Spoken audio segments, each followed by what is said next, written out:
Ya. Ulang lagi. Assalamualaikum warahmatullahi wabarakatuh. Selamat siang anak-anak. Kita ketemu lagi belajar dari rumah. Dan bagaimana kabar anak-anak sekarang? Mudah-mudahan anak-anak dalam keadaan sehat walafiat, tidak kurang sesuatu pun. Amin amin ya rabbal alamin.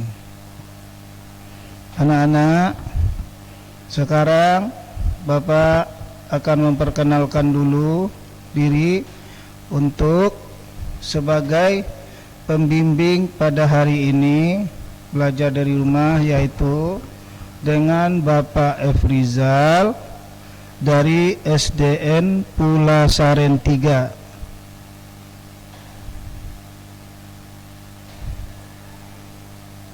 Baik anak-anak, sudah siap untuk belajar?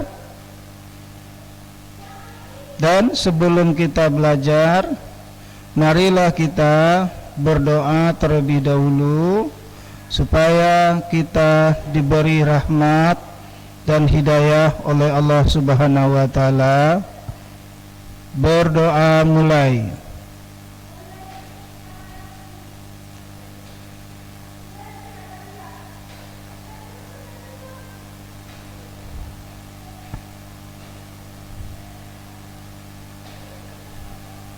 Dah selesai anak-anak? Baiklah anak-anak, setelah kita berdoa, mari kita masuk ke pelajaran sekarang, yaitu IPS dengan materi yaitu tentang sumber daya alam. Baik anak-anak ya, sebelum kita membahas materi tersebut, Bapak juga menjelaskan terlebih dahulu bahwa sumber daya alam atau SDA ya adalah sumber daya alam yang dapat memenuhi kebutuhan hidup manusia. Ya, anak-anak sudah paham? Ya, itu inti dari definisi atau pengertian tentang SDA atau sumber daya alam. Baik Nana, sumber daya alam itu dibagi atas dua bagian anak-anak ya. Yang pertama, sumber daya alam yang dapat diperbaharui, dan sumber daya alam yang tidak dapat diperbaharui. Sumber daya alam yang dapat diperbaharui yaitu anak-anak, sumber daya alam yang dapat diperbaharui yaitu sumber daya alam yang selalu tersedia, dapat didaur ulang atau dapat dihasilkan kembali. Berarti sumber daya alam itu tidak pernah habis. Itu anak-anak ya, itu yang dikatakan sumber daya alam yang dapat diperbaharui. Jadi sumber daya alam yang tidak dapat diperbaharui tidak pernah habis. Contohnya anak-anak, seperti bahan pangan adalah bahan makanan yang berguna untuk mencukupi kebutuhan makanan bagi manusia. Ya, berarti itu termasuk tumbuh-tumbuhan anak ya. Jadi tumbuh-tumbuhan itu tidak akan bisa habis, karena itu adalah sumber bagi kehidupan manusia. Jadi tidak akan bisa habis. Itu yang dikatakan sumber daya alam yang dapat diperbaharui. Yang kedua, seperti kedelai, membuat kecap, tahu dan sebagainya. Anak-anak sudah bisa melihat di LKS ya. Mungkin Bapak tidak terlalu menjelaskan sangat mendetail ya. Coba dilihat sendiri. Yang kemudian Yang kedua, yang B-nya contohnya yaitu bahan sandang. Tuh, bahan sandang adalah bahan pakaian. Yang disandang, maksud sandang itu pakaian, bahan pakaian. Ya, baik itu anak-anak. Boleh dilihat dari LKS tentang penjabarannya anak-anak ya, lebih mendetail. Kemudian C, peralatan rumah tangga, yaitu juga termasuk sumber daya alam yang dapat diperbaharui ya anak. Dan kedua, bagian kedua yaitu sumber daya alam yang tidak dapat diperbaharui. Sumber daya alam yang tidak dapat diperbaharui adalah sumber daya alam yang akan habis setelah digunakan manusia atau tidak dapat didaur ulang kembali. Ya anak-anak ya. Jadi sumber daya alam itu tidak dapat didaur ulang kembali atau diproses kembali, tidak bisa. Contohnya anak-anak yaitu seperti barang-bahan tambang seperti minyak bumi, batu bara, ya, dan lain-lainnya. Anak-anak bisa dilihat di LKS, itu sudah penyebarannya lebih spesifik anak-anak ya. Barangkali anak-anak lebih dapat memahaminya.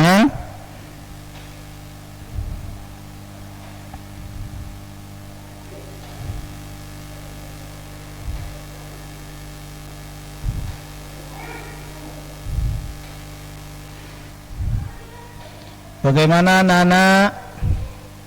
Sudah ada yang bisa dipahami tentang materi Bapak berikan tadi tentang sumber daya alam? Ayo.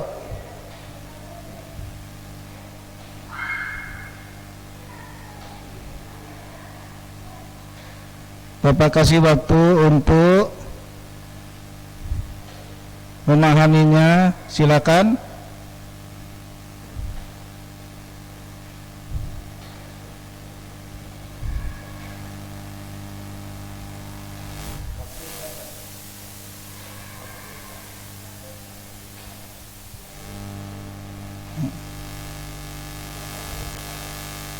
SPDP.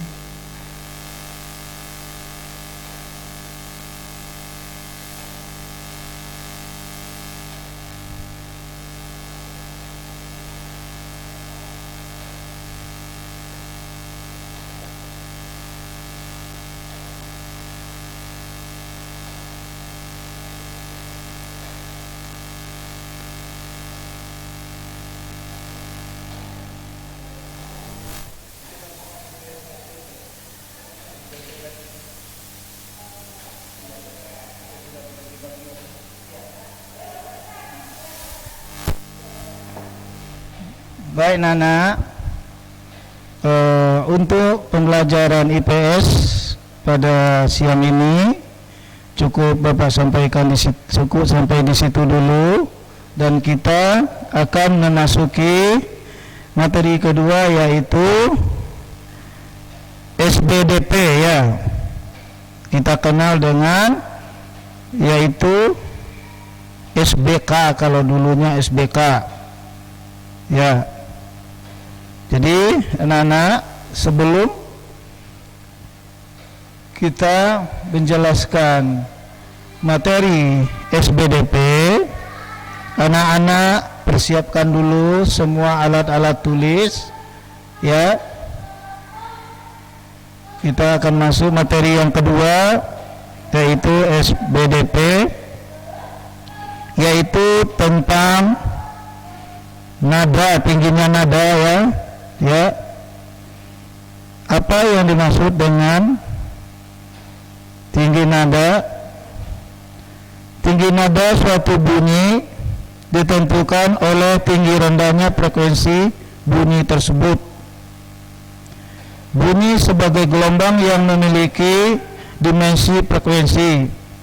Berdasarkan frekuensi, bunyi dibedakan atas dua bagian, yaitu bunyi dengan frekuensi teratur yang disebut dengan nada, dan bunyi dengan frekuensi yang tidak teratur yang disebut dengan desah atau noise, ya. Itu anak tentang nada. Tingginya nada dapat dibagi atas dua bagian, yaitu bunyi dengan frekuensi teratur yang disebut dengan nada. Ayo, nana ditulis. Dan yang kedua bunyi dengan frekuensi yang tidak teratur yang disebut dengan desah atau noise, ya. Dan anak, ya,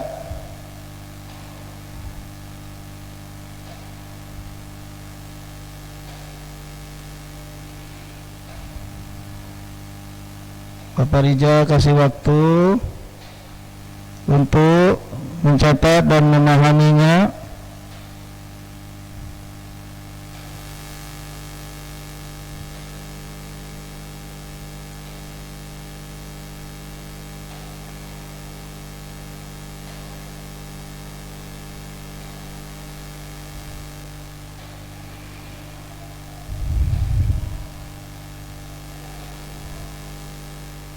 Baik Nana, lihat di LKS halaman 7, yaitu itu contoh, ya, contoh nada-nada yang sudah kita pelajari barusan. Anak-anak bisa lihat, ya, tinggi rendahnya suatu nada dilenturkan oleh besar kecilnya frekuensi, ya. Rangkaian tangga nada diatonik adalah C, D, E, F, G, A, B, C. Itu nada diastonik anak-anak, ya. Tuh contohnya.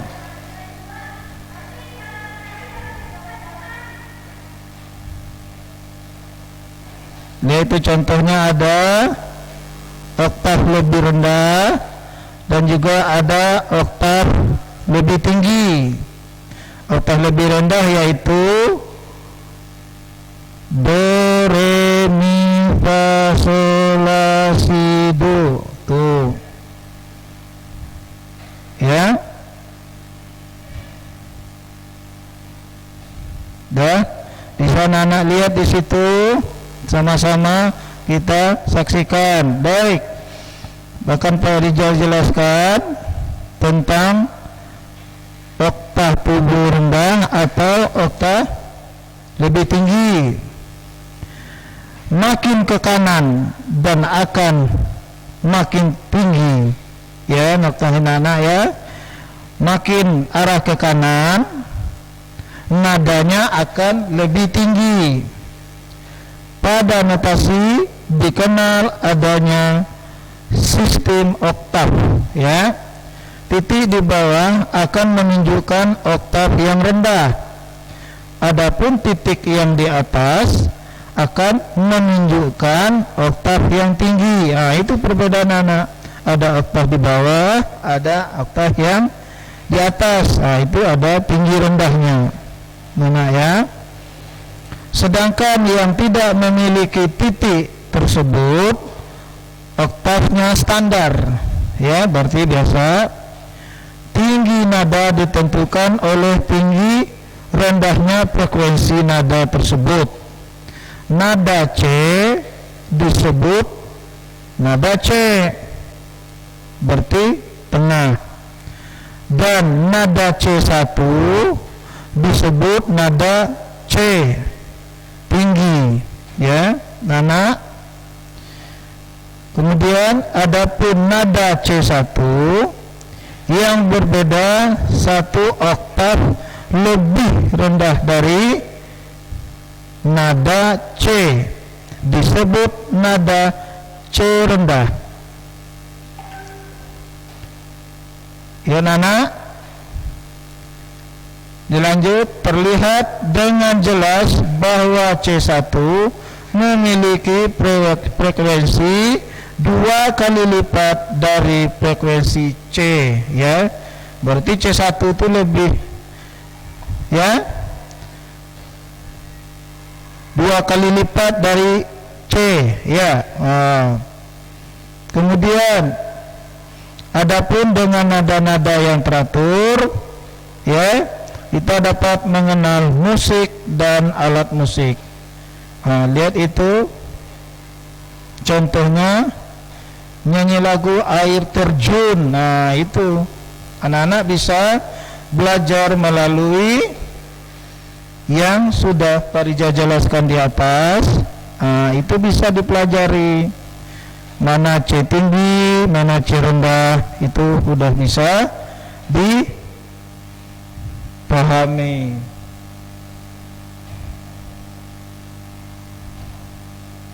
Baik Nana, sampai di sini ada yang mau ditanyakan Nana, atau yang ada mengalami kesulitan?